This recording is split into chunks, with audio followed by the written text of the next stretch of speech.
Halo semuanya, kami dari kelompok A akan mempresentasikan hasil eksplorasi kita dari COVID Design and Build. Jadi saya Nabila beserta dua teman saya yaitu Kak Fikri dan Kak Tessa akan mempresentasikan beberapa bagian dari COVID ini.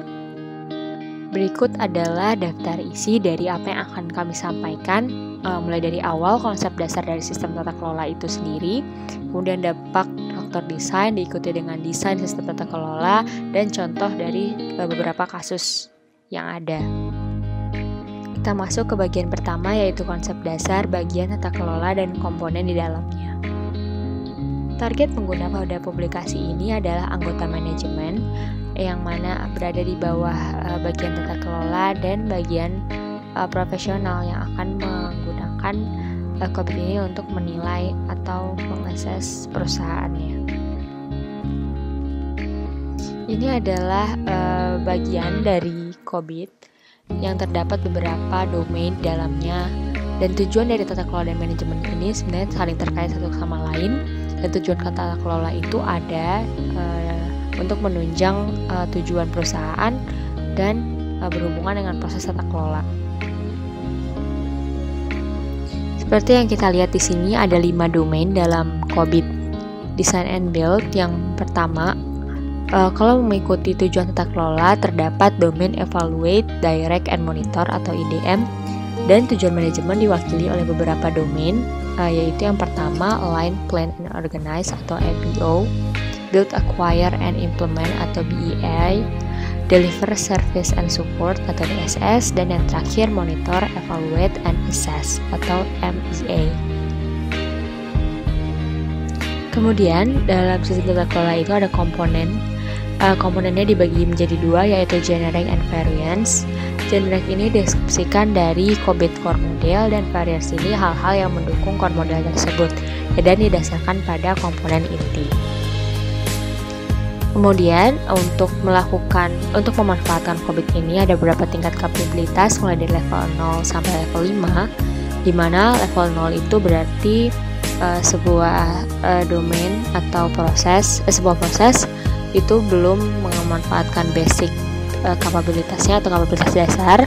Kemudian yang kalau level pertama itu berarti baru diinisiasikan dan belum mencapai aplikasi tertentu dan belum melengkapi keseluruhan proses. Di level 2 ini sudah bisa terukur. Kemudian di level 3 proses sudah bisa mencapai tujuannya, dan di level 4 sudah digunakan dan diturunkan berdasarkan performansi dari perusahaan sendiri. Di level 5 sudah mencapai best practice-nya. Kalau di COVID sendiri ada perjanjian dalam standar COVID, jika sebuah perusahaan mencapai level 3 maka akan disebut higher, dan jika baru mencapai di bawah level 3 maka disebut lower. Kemudian faktor desain ini adalah hal baru dalam COVID ini. Terdapat 11 faktor desain. Yang pertama strategi enterprise, kemudian tujuan enterprise, profil dari risiko, kemudian isu-isu yang berkaitan dengan TNI, ancaman, kebutuhan kebutuhan, peran IT, model sumber yang IT, metode yang digunakan, teknologi yang diadopsi, dan ukuran dari enterprise itu sendiri. Yang berikut adalah penjelasan dari faktor-faktor desain tersebut. Yang pertama strategi enterprise. Jadi perusahaan ini bisa memiliki beberapa strategi seperti yang kita tahu, ada yang jenis akuisisi, inovasi atau diferensiasi, fokus pada biaya atau layanan. Kemudian ada tujuan enterprise yang mendukung strategi yang ditetapkan. Kemudian ada pengidentifikasian resiko untuk mengidentifikasi hal yang mungkin terjadi pada organisasi. Kemudian isu yang berkaitan dengan IT, jadi ini berkaitan dengan penilaian resiko TI itu sendiri. Dari sisi yang selanjutnya ada berupa ancaman, hal-hal apa yang mungkin masih bisa dikerjakan oleh perusahaan, kemudian kebutuhan untuk kepatuhan, peran-peran dalam IT yang dapat diidentifikasi oleh perusahaan, dan model-model yang diadaptasi oleh perusahaan. Lanjut pada faktor berikutnya yang mana ada metode yang diimplementasikan. Ini metode yang dapat diklasifikasikan oleh perusahaan, kemudian ada strategi yang diadaptasi, teknologi yang diadaptasi oleh perusahaan, dan ukuran perusahaan. yang mengidentifikasi bagaimana ukuran dari perusahaan ini menurut perjanjian yang ada dari tiap antar enterprise. Kemudian kita masuk pada bagian terakhir, yaitu dampak dari faktor desain. Jadi faktor desain ini mempengaruhi 3 bagian. Yang pertama tujuan manajemen, prioritas tujuan manajemen, dan tingkat capability yang menjadi target dari sebuah perusahaan. Kemudian juga mempengaruhi variasi komponen yang mungkin diidentifikasi oleh perusahaan dan fokus area perusahaan. Selanjutnya kita akan membahas cara untuk merancang sistem tata kelola yang sesuai dengan perusahaan masing-masing. Berikut ini merupakan alur kerja dalam perancangan sistem tata kelola. Pertama-tama, kita harus memahami konteks dan strategi enterprise. Lalu, kita harus menentukan lingkup awal dari sistem tata kelola. Yang ketiga, kita harus memperbaiki lingkup dari sistem tata kelola. Dan yang terakhir adalah kita menyimpulkan perancangan sistem tata kelola. Pada tahap pertama, enterprise menilai atau menguji konteks, strategi, dan lingkungan bisnis yang di mana dia berada untuk memperoleh pemahaman yang jelas terkait domain-domain, keempat domain yang ada pada COVID-19. Pada tahap pertama ini terdapat 4 subproses, yaitu memahami strategi enterprise, memahami tujuan enterprise, memahami profil risiko, serta permasalahan terkait teknologi informasi yang sedang ada. Pada akhir tahap memahami konteks dan strategi enterprise akan memiliki pandangan yang jelas dan konsisten terhadap strategi, tujuan, risiko terkait teknologi informasi, serta permasalahan yang sedang ada terkait teknologi informasi yang sedang dialami oleh enterprise tersebut.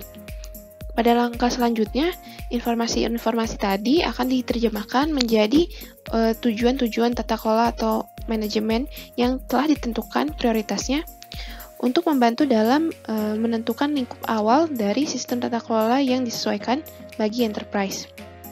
Jadi, untuk menentukan lingkup awal dari sistem tata kelola enterprise, pada tahap 2 ini dilakukan sintesis terhadap informasi yang telah didapatkan selama tahap 1. Nilai-nilai yang telah diturunkan dari strategi, tujuan, profil risiko, serta permasalahan teknologi informasi yang dialami enterprise diterjemahkan menjadi sekumpulan komponen-komponen tata kelola yang terprioritas untuk mendapatkan atau memperoleh sistem tata kelola enterprise yang telah disesuaikan bagi perusahaan. Adapun 4 langkah atau subproses pada tahap 2 ini, yaitu mempertimbangkan strategi enterprise, mempertimbangkan tujuan enterprise, serta mengaplikasikan penurunan tujuan dari COVID, lalu mempertimbangkan profil risiko enterprise, serta mempertimbangkan masalah-masalah terkait teknologi informasi. Di akhir tahap 2 ini, semua elemen yang tersedia digunakan untuk mendefinisikan lingkup awal dari sistem tata kelola enterprise yang sesuai. Objektif atau tujuan tata kelola dan manajemen yang telah ditentukan prioritasnya mengindikasikan objektif atau tujuan tata kelola dan manajemen mana yang harus menjadi fokus bagi enterprise. Lalu terdapat juga guidance atau panduan terkait komponen-komponen tata kelola secara spesifik. Enterprise juga dapat memilih untuk menjelaskan lebih jauh terkait rancangan awalnya dan juga menyelesaikan perbedaan yang ada dari berbagai masukan yang ada. Atau enterprise dapat menunggu hingga pada tahap 4 dan mengkombinasikan berbagai macam masukan yang berbeda dengan perbaikan-perbaikan lingkup yang akan diidentifikasi pada tahap 3. Pada tahap 3 dilakukan identifikasi perbaikan terhadap lingkup awal dari sistem tata kelola berdasarkan pada sekumpulan faktor-faktor desain yang telah didefinisikan sebelumnya. Terdapat 7 subproses pada tahap 3 ini, yaitu mempertimbangkan lanskap ancaman, kebutuhan kepatuhan, peran teknologi informasi, model sourcing, metode implementasi TI, strategi adopsi TI, dan juga ukuran dari enterprise tersebut. Pada akhir tahap ini, enterprise akan memiliki sekumpulan perbaikan-perbaikan yang mungkin dilakukan terhadap sistem tata kelola yang awal dibuat, dan dapat meletakkan semuanya itu dalam sebuah kanvas untuk dipertimbangkan pada tahap keempat. Sebagai akhir atau hilir dari alur kerja ini, tahap 4 menyatukan semua masukan yang ada dari tahap-tahap sebelumnya untuk menyimpulkan rancangan sistem tata kelola. Terdapat 2 subproses, yaitu untuk menyelesaikan konflik-konflik terkait prioritas, serta untuk menyimpulkan rancangan sistem tata kelola. Halo semuanya, saya Fikri. Di sini saya akan menjelaskan tentang contoh dan implementasi dari COVID 2019 desain guide-nya. Tapi sebelumnya kita review sebentar tentang implementasi roadmap-nya dari COVID 2019. Itu ada 7 fase ya sebenarnya. Yang pertama itu fase what are the drivers. Maksudnya itu di fase pertama ini melakukan pendekatan implementasi untuk mengidentifikasi driver perubahan saat ini dan menciptakan di tingkat manajemen eksekutifnya. Kemudian untuk fase kedua, where are we now, itu menyelaraskan tujuan terkait IT dengan strategi dan risiko perusahaan. Kemudian untuk fase 3-nya ini, where do we want to be, itu menetapkan target untuk perbaikan disertakan dengan analisis kesenjangan atau analisis gap untuk mengidentifikasi solusi yang potensial. Kemudian untuk fase keempat, what needs to be done, itu menjelaskan bagaimana merencanakan solusi yang layak dan praktis dengan mendefinisikan proyek yang didukung oleh bisnis isunya. Seperti itu. Kemudian untuk fase kelima, how do we get there, itu menyediakan untuk mengimplementasikan solusi yang telah diusulkan melalui praktik sehari-hari dan menetapkan langkah-langkah agar keselarasan bisnis tercapai dan si kinerjanya juga dapat diukur. Kemudian untuk fase ke-6, did we get there, itu berfokus pada transisi berkelanjutan dari praktik tata kelola dan manajemen yang ditingkatkan. Kemudian untuk yang terakhir, fase ke-7, how do we keep the momentum going, itu meninjau keberhasilan inisiatif secara keseluruhan, mengidentifikasi syarat dari tata kelola dan atau manajemen lebih lanjut guna memperkuat kebutuhan untuk melakukan perbaikan di masa yang akan datang.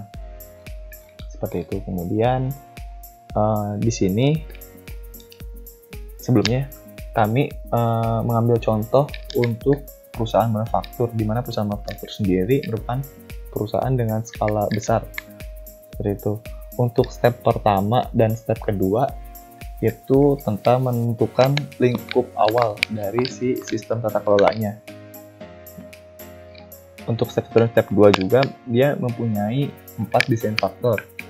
Desain faktor pertama yaitu enterprise strategy, kemudian selanjutnya enterprise goal via goal cascade COVID, kemudian DF3-nya ini, desain faktor 3-nya ini IT risk profile, kemudian INT related issue untuk yang keempatnya. Oke, untuk yang pertama DF1 enterprise strategy. Untuk DF1 ini inputannya dia mempunyai 4 nilai yang mungkin untuk DF1. Yang pertama itu dia ada growth or acquisition, kemudian ada inovasi dan atau diferensiasi, kemudian ada cost leadership, client service, dan yang terakhir itu client service atau stability. Masing-masing dari 4 ini diberi rating atau peringkat antara 1, nilainya itu 1 sampai dengan 5. Untuk 1 itu paling tidak penting dan 5 itu sangat penting. Gitu. Kemudian untuk kalkulasinya di sini ada toolkit yang diberikan oleh Cobit. Jadi teman-teman bisa download, bentukannya Excel biasanya. Itu bisa download di isaka.org/cobit. Di sana ada toolkit untuk desain guide-nya seperti itu. Untuk implementasinya. Untuk kalkulasinya itu melakukan perhitungan perkalian matrik antara df1 map-nya dengan si nilai yang diinputkan. Jadi nilai inputan ini dikalikan dengan matriks atau tabel dari df1 map-nya. Ada contohnya untuk outputnya sendiri, dia hasilnya direpresentasikan dalam format tabel sebagai diagram batang atau spider diagram, tapi sebelumnya dia harus dikalkulasikan relative importance-nya ini berdasarkan 40 dari COVID 2019, objektif, tujuan dari tata kelola dan manajemennya, seperti itu. Jadi dari 4 berdasarkan perhitungan yang ini itu direpresentasikan menjadi spider. Kalau di sini ini spider diagram ya. Ini contohnya seperti ini. Untuk DF1 untuk perusahaan manufaktur, kami mengisi untuk growth-nya ini 1. Kemudian untuk inovasinya dia 1, cost leadership-nya 5, dan client service-nya itu 3. Untuk baseline-nya ini dia diisi semuanya 3 semua. Seperti itu. Ini juga bisa dirubah. Nomor 2 ini berubah, dari sini kita ganti 1 saja. 1. Kemudian skor hasilnya ini, skor ini tadi kan dijelaskan perhitungannya itu perkalian matriks dari df1 map dari sini itu dikalikan dengan si inputannya. Berarti untuk skor ini df7 sama df10, untuk skor ini berarti dia dikalikan df1 mapnya tadi matriks dikalikan dengan matriks ini dari inputannya. Kemudian untuk baseline score-nya juga sama, dia matriks dari df1 mapnya dikalikan dengan baseline-nya. Kemudian untuk hasilnya, relative importance-nya ini dia dibulatkan ke 5. Misalkan di sini seperti ini. Dan adanya pembulatan. Nah, ini kan dia melakukan pembulatan dari hasil si yang sebelumnya. Seperti itu. Maka hasilnya spider diagram seperti ini. Dan ini untuk hasil dari yang lebih jelasnya seperti ini, untuk bar chartnya seperti ini, untuk spider diagramnya seperti ini. Spider diagramnya dia EDM0001 nya itu evaluate direct monitor 01, dia bernilai 10. Ini 10 di 10. Selanjutnya kita beralih ke DF2. Untuk DF2 sendiri dia punya 13 dari objektif enterprise goals-nya. Dia punya 13 enterprise goal, di mana ke-13-nya ini diberi nilai 1 sampai 5. Untuk 1 itu tidak penting dan 5-nya itu sangat penting. Terus kemudian untuk inputannya juga menggunakan tujuan perusahaan yang generik.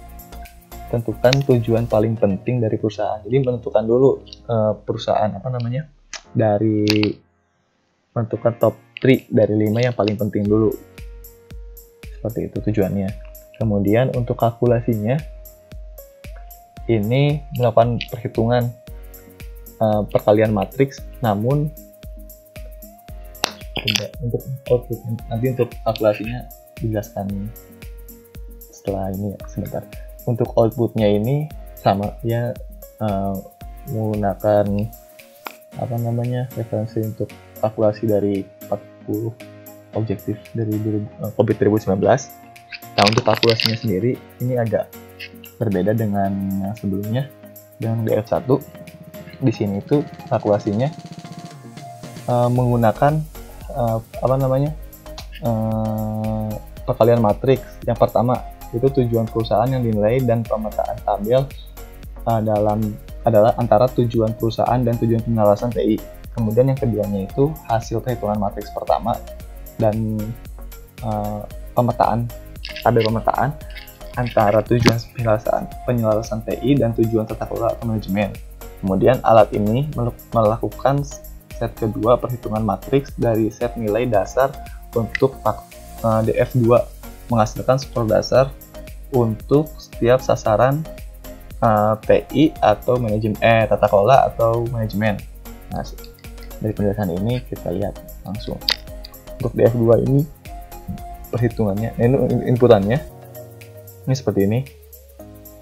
Kita sepakat untuk EG01 sampai dengan 13 itu hasilnya diinputkan seperti ini. Ini juga bisa di custom, bisa dirubah sama teman-teman semua. Kemudian untuk perhitungan ini ada yang beda. Untuk perhitungan skor, baseline skor, untuk ini sama untuk relative importance-nya. Untuk skornya itu ada perbedaan di mana skor ini 81 ini dihasilkan dari perhitungan yang ini, perhitungan matriks ini dikalikan dengan matriks ini.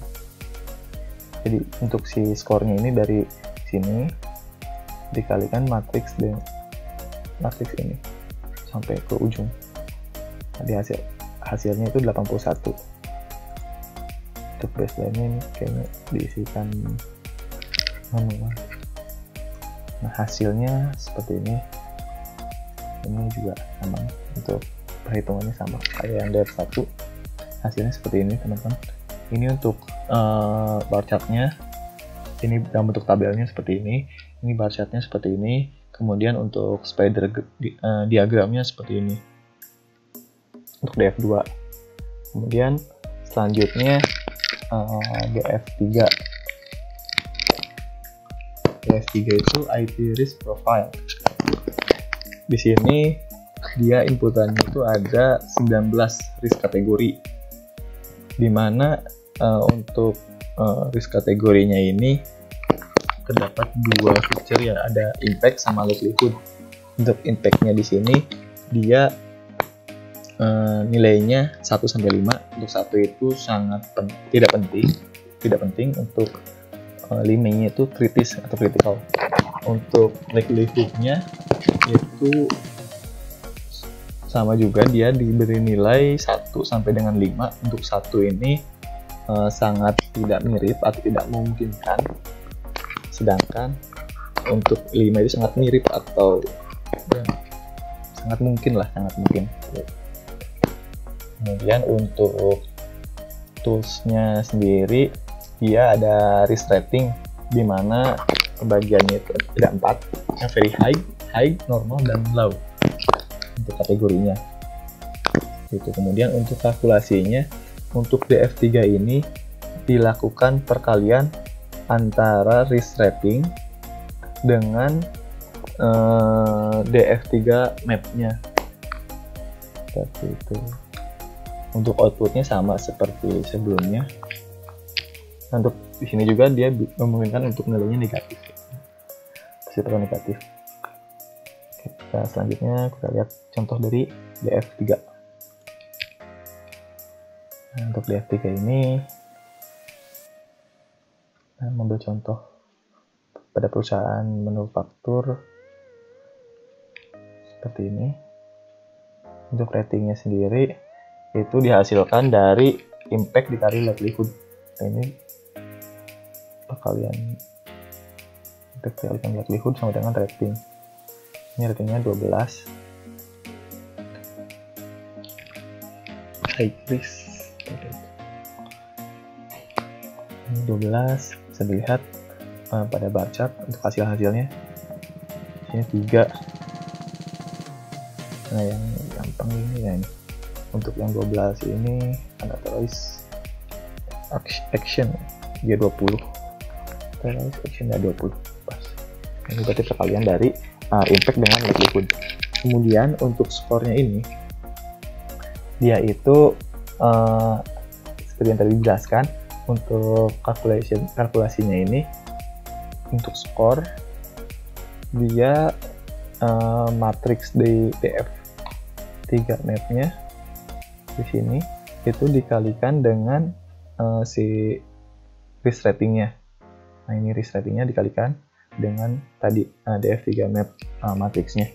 Kemudian untuk baseline skornya dia mengambil dari sini, ini baseline-nya dikalikan dengan matriks yang tadi. Baseline-nya ini isinya 9 semua. Seperti itu, maka hasilnya dia min 25 untuk EDM 01. Dia min 25. Ini tampilan bar chart-nya. Min 30. Ini untuk tampilan si spider diagramnya. Itu kemudian selanjutnya DF4 atau desain faktor terakhir di step yang 2, yaitu IMP related issue. Isu yang terkait dengan IMP perusahaan. Nah, untuk inputannya itu dia ada 20 masalah terkait. Ini katanya ada 20 masalah terkait. Kemudian dari masalah-masalah tersebut itu dikasih rating atau nilai dari 1 sampai dengan 3, dimana 1 itu tidak ada isu, kemudian 3 itu isu serius, dan untuk 2 itu isu saja. Seperti itu, masalah, ada masalah. Kemudian untuk perhitungannya, untuk DF4 ini mirip-mirip dengan DF sebelumnya, di mana DF4 map matriksnya itu diisi dikalikan dengan si inputannya. Untuk skornya itu dikalikan dengan inputan si isunya, dia punya nilai berapa itu dikalikan. Kemudian untuk baseline-nya juga sama, jadi baseline-nya dikalikan dengan si DF4 map-nya. Kemudian untuk output-nya juga sama, dia semuanya menggunakan kalkulasinya dia pakai yang 40 qubit berbasis governance and management objektif, dan direpresentasikan dalam spider diagram atau spider diagram, bar chart, atau tabel untuk hasilnya. Contohnya seperti ini, dari DF4 ini, nah ini ada 20 permasalahan. Nah ini dia punya nilai 1 sampai 3. Ini untuk 1 itu nggak isu, dia 1. Kemudian serius isu dia 3, dan isu saja dia 2. Nah ini bisa dilihat di sini lebih jelasnya. 1, 1, 3, 3, 1. Nah ini 2, ada 3. Kemudian untuk skornya, seperti yang dijelaskan, ini perkalian matriks antara D4 mapnya ini semua dikalikan dengan si inputannya yang ini, importance yang 1 sampai 3 dikalikan dan menghasilkan skor 50 dan terusnya. Kemudian baseline skornya itu sama juga, jadi si DF matrix mapnya itu dikalikan dengan baseline yang ini. Untuk baseline ini nilainya 2 semua. Dan seperti ini. Kemudian untuk relative importance-nya ini dia ada pembulatan rumus sama dengan yang sebelumnya.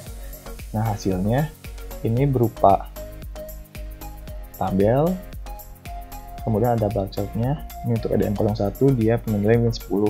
Nah untuk ini ada spider diagramnya juga ada kayak gitu. Kemudian untuk setiap step ini, dari step 1 dan step 2 ini dia ada summary-nya. Nah, di summary ini bertujuan kita bisa tahu nih si manajemen ini, si perusahaan bisa tahu manajemen objektif mana yang peringkat 5 teratas yang sangat penting. Terus untuk saat ini penting. Di sini ada BAI 09, yaitu manajemen aset, dia punya nilai 100. Kemudian ada DSS 2, itu manage service request and incident, dia 70 nilainya. Kemudian ada DS 03 60, BAI 10, dia 65. Kemudian satu lagi itu AWO 12, dia manajemen manage risk, dia punya nilai 60. Kemudian perusahaan juga bisa tahu gitu ini apa saja yang tidak penting untuk saat ini. Kayak misalkan di sini yang paling tidak penting itu APO 04 tentang manage innovation. Jadi dia tidak perlu untuk saat ini, tidak memerlukan inovasi baru seperti itu. Yang 75 nilainya. Kemudian ada BAI 11 tentang manage project, dia nilai min 65. Kemudian ada APO 02 manage strategi 40, BAI 01 min 40 juga, dia tentang manage program. Kemudian APO 05 manage portfolio, dia juga tidak, min 30, 35 BAI 05 ya sama, itu tidak diperlukan untuk saat ini. Kemudian selanjutnya step 3, di mana step 3 ini menentukan lingkup tata kelola. Lingkup tata kelola ini merupakan penyempurnaan dari step 1 dan 2. Step sebelumnya itu disempurnakan di sini, di mana dia punya 7 design factor. Yang pertama itu trade landscape, selanjutnya compliance requirement, ada role of IT, sourcing model for IT implementation method, kemudian ada technology adaptation strategy, dan enterprise size. Untuk penjelasannya telah dijelaskan sebelumnya oleh teman saya. Nah, oke, selanjutnya tentang DF5. DF5 ini masukannya, inputannya itu masing-masing dari 2 nilai yang memungkinkan. Jadi ada high sama normal. Untuk design factor trade landscape ini itu punya diberi nilai antara 0 sampai dengan 100%, dan jumlah dari keduanya itu harus 100%.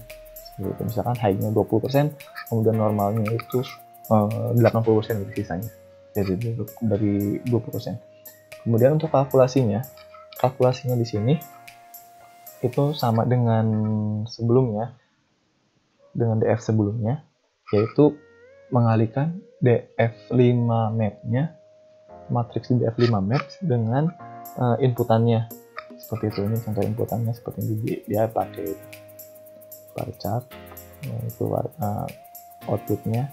Contoh outputnya itu dia menggunakan spider diagram.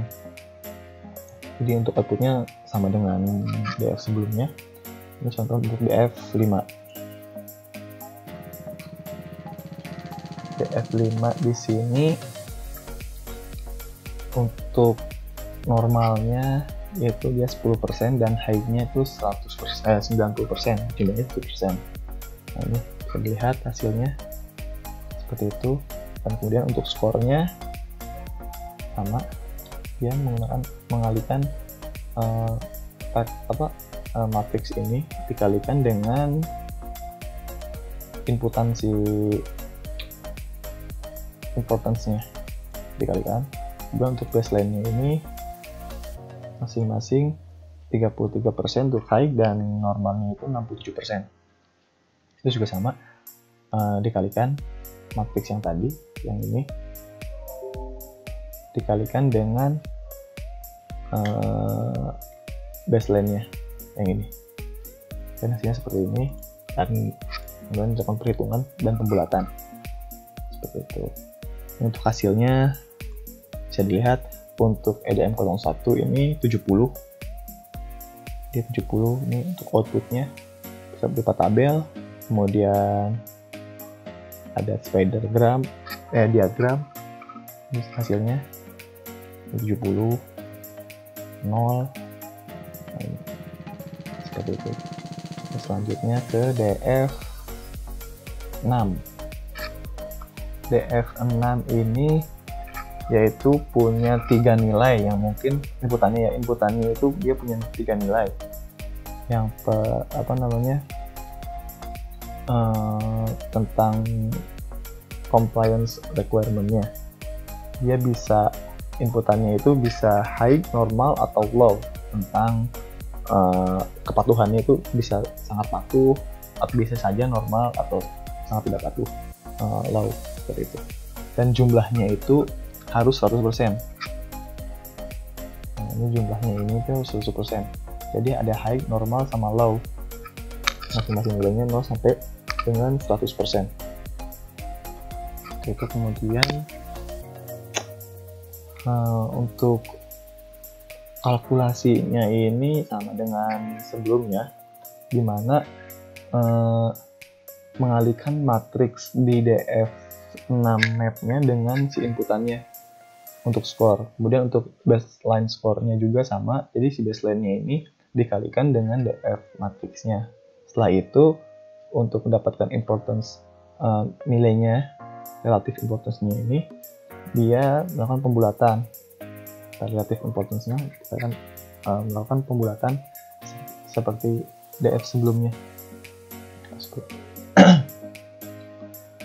Oke, nah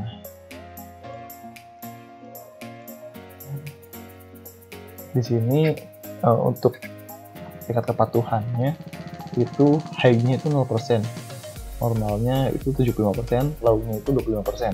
Hasilnya seperti ini.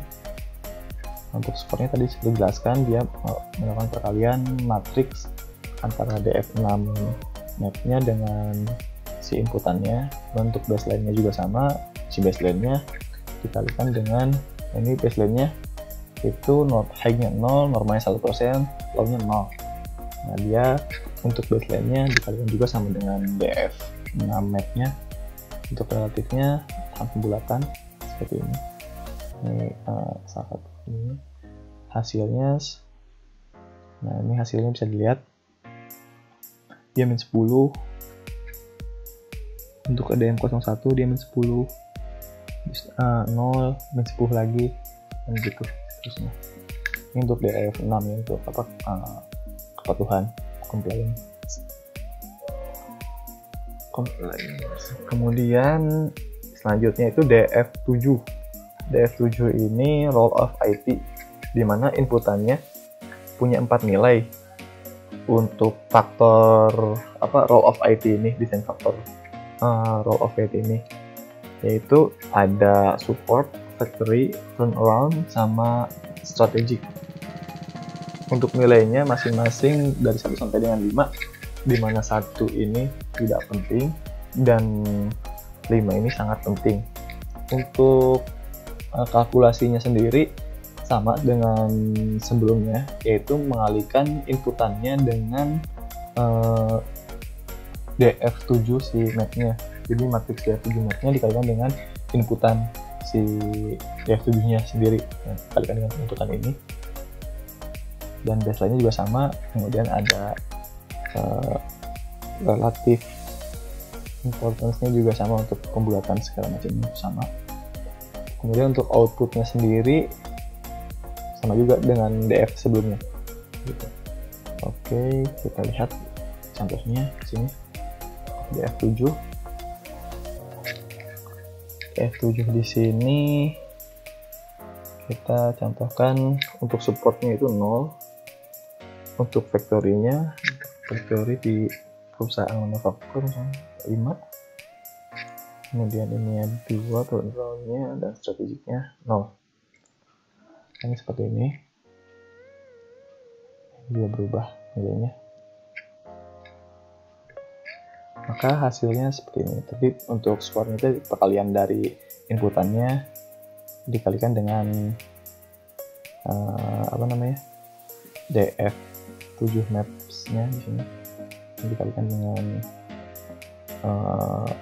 inputan importance-nya, kemudian baseline score juga sama, dari DF map-nya dikalikan dengan baseline score-nya. Di sini baseline score-nya itu baseline-nya dia semuanya 3. Hasilnya seperti ini, dia min 15, ada min 25, ada M01-nya dia min 25, kemudian outputnya berupa chart seperti ini, dan ada diagram juga, tabel bisa dilihat. Oke. Nah, selanjutnya kita ke DF8, di mana DF8 ini untuk inputannya itu dia DF8 sourcing model for IT. Untuk inputannya ini ada 3 memungkinkan untuk sourcing model for IT ini, yaitu ada outsourcing, cloud, sama insourcing. Semuanya juga diberi nilai 0 sampai 100%, jumlah ketiganya itu harus 100%. Untuk kalkulasinya, perhitungannya ini melakukan perkalian matriks juga sama. Jadi DF8 map-nya dikalikan dengan inputannya yang sourcing, cloud, sama insourcing. Untuk outputnya dia sama juga, bisa dilihat sama dengan DF sebelumnya. Seperti itu. Kemudian berikut merupakan contoh dari DF8 ya. Karena seperti yang saya jelaskan, untuk sini inputannya ini untuk outsourcing dia 20%, kemudian untuk cloud-nya dia 0, dan insourcing-nya dia 80%. Untuk baseline-nya dia 33 dan 34% masing-masing value-nya. Kemudian untuk skornya sama seperti DF sebelumnya, yaitu DF8 maps di sini. Ini semuanya dikalikan dengan si nilai importance ini, matriks ini dengan matriks sebelumnya itu dikalikan, maka hasilnya seperti ini. Untuk baseline score juga sama, jadi baseline-nya dikalikan dengan DF-nya. Kemudian untuk ini sama juga, dia melakukan pembulatan sama seperti ini sebelumnya. Ini bisa dilihat hasilnya dalam bentuk tabel seperti ini. Kemudian ini spider diagram, hasilnya seperti ini. Kemudian selanjutnya kita ke DF9, yaitu IT Implementation Method, di mana untuk inputannya ada 3 nilai yang memungkinkan untuk IT Implementation Method. Yang pertama itu ada Agile, DevOps, sama Traditional. Semuanya diberi nilai dengan rentang antara 0 sampai dengan 100%. Jumlahnya juga harus 100%. Jumlah ketiganya itu harus 100%. Kemudian untuk kalkulasinya juga dia sama dengan sebelumnya, di mana DF9 maps-nya itu, matriksnya itu dikalikan dengan nilai inputannya. Seperti itu. Contohnya untuk outputnya sama dengan DF sebelumnya. Contohnya DF9 ini. Di sini Agile sama DevOps-nya 0%, sedangkan untuk tradisionalnya di manufacturer itu 100%. Tradisional. Kita mau contoh di 100% di sini. Kemudian untuk skornya tadi sudah dijelaskan, perkalian antara DF map-nya ini dikalikan dengan inputan si importance-nya seperti itu. Kemudian untuk baseline score-nya juga sama, jadi si maps-nya ini, matrix map-nya ini dikalikan dengan baseline value-nya, nilai si baseline seperti itu. Kemudian untuk relatif importance-nya masih sama, pembulatan segala macam, dan untuk hasilnya seperti ini. Bisa dilihat dia 0, 10, dan seterusnya. Untuk ada yang 01, 0, 0, 0. Nah, bisa dilihat hasilnya seperti ini. Kemudian selanjutnya DF10. DF10 ini yaitu teknologi adoption strategy, strategi mengadopsi teknologi. Untuk nilainya, inputannya itu masing-masing ada tiga yang paling memungkinkan untuk teknologi adoption strategy, yaitu first mover sebagai penggerak pertama, kemudian followers, pengikut, atau slow adapter seperti itu. Kemudian diisikan dengan nilai 0 sampai dengan 100%, serta jumlah ketiganya itu harus 100%. Kemudian untuk perhitungannya, dia sama juga dengan yang sebelumnya, dia melakukan perkalian matriks antara DF10 maps-nya dengan si inputannya seperti itu. Untuk outputnya sendiri masih sama dengan DF sebelumnya. Kita lanjut ke DF10. Untuk DF10 ini contohnya itu, nah ini. Di sini kami mengambil contoh untuk first mover-nya itu dia 0. Nanti kita rubah. Ini 0. Kemudian untuk followers-nya itu dia 90%.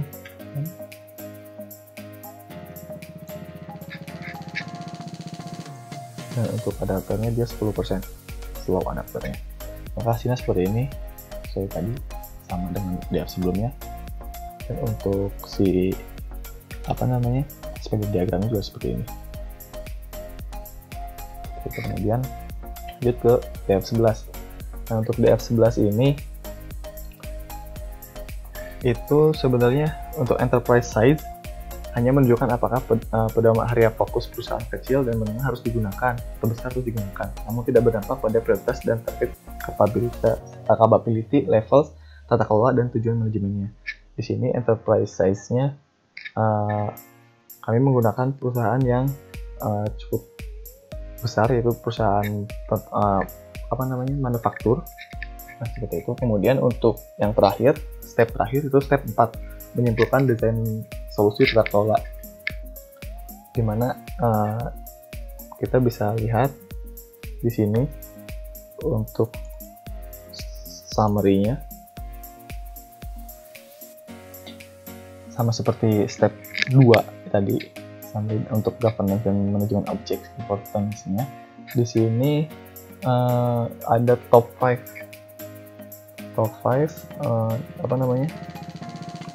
yang sangat penting dari hasil DF1 sampai DF10 ini. Ini ada yang paling penting, yaitu yang pertama itu DS02. Nah, ini dia punya nilai 100%. Dia tentang manage service request and incident. Kemudian ada Apple 13, manage security, dia punya nilai 80.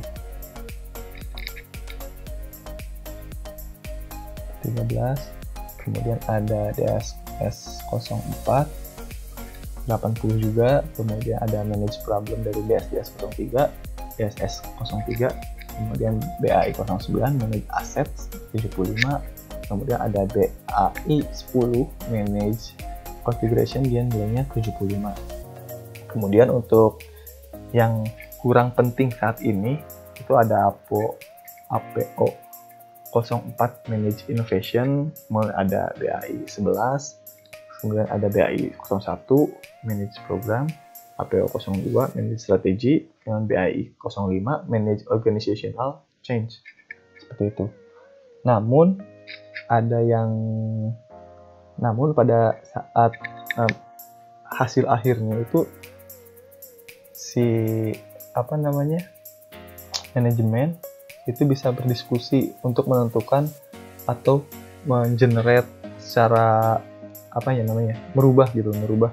merubah hasilnya sesuai dengan apa yang diinginkan gitu, berdasarkan tata kelola sama manajemen tujuannya. Jadi menyesuaikan, misalkan APO 06 manage budget and cost itu ditambah 75, itu sah-sah saja asal masih masuk akal, itu masih bisa. Kemudian untuk hasilnya, contohnya ini kayak misalkan EDM 03 tentang ensure risk optimization, dia target proses capability levelnya itu 2.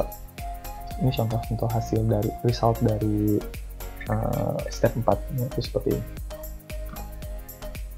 Oke, cukup sekian penjelasan dari kelompok A, tata kelola enterprise. Semoga bermanfaat. Sampai jumpa.